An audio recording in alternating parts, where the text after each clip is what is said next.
Hi, my name's Jess, and today, along with Cube Arts, I'm going to be taking you through an activity called Botanical Coffee Painting.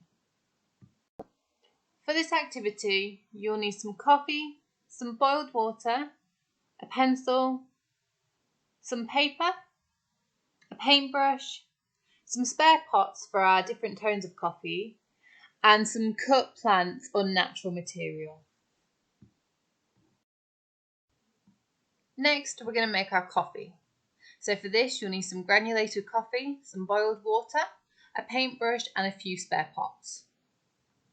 First, I'm just going to add some granulated coffee to each pot. I'm going to add more to one pot than the other, as this will give us our different tones when we add the water. Next, I'm going to pour in my boiling water. The more water you add to your coffee, the weaker the coffee will be, and therefore the lighter the tone when we come to paint. So you might want to consider doing a few variations of coffee and water to add these different tones. Now I'm going to give the coffee a really good stir to make sure it's all dissolved.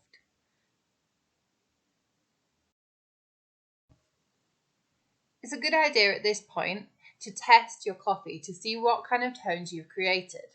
Here you can see I've created quite a dark tone, and next I've created quite a light tone. This is why it's good to have more than one, as we can mix and match these tones to create a really interesting painting. Now it's time to paint our natural materials. So here I'm starting on the background layer of my painting. This will form the basis for the rest of our paintings. You don't really have to worry too much about accuracy here, it just helps to build up a layered painting so that it's really interesting and dynamic.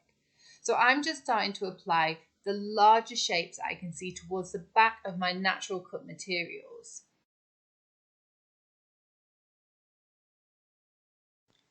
At this point, it's also a really good idea to have a pot of water with you.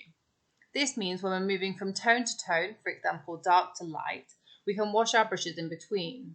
This means our colours stay true to the way we made them, and it creates depth within our paintings.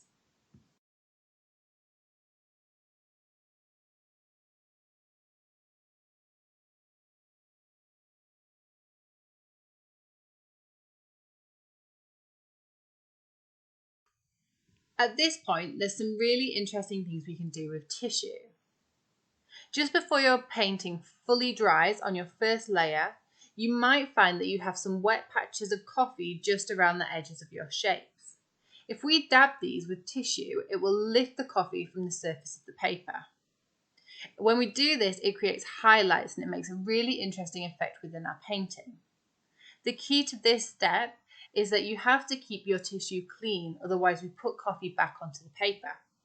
So every time you dab, move your tissue to create a new clean space of tissue and dab again. Now we're going to add the second layer to our painting, the middle ground. This is all the things that we imagine to see or that we can see in the middle of our cut natural materials.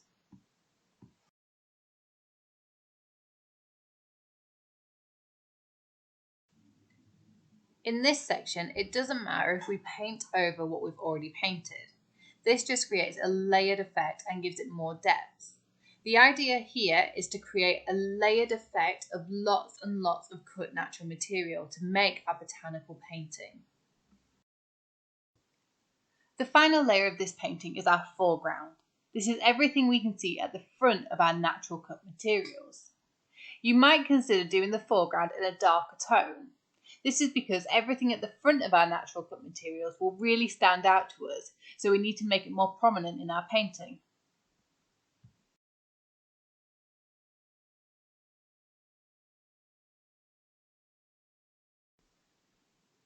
Once you finish your painting and you've let it dry, it's sometimes a good idea to go back in with a pencil.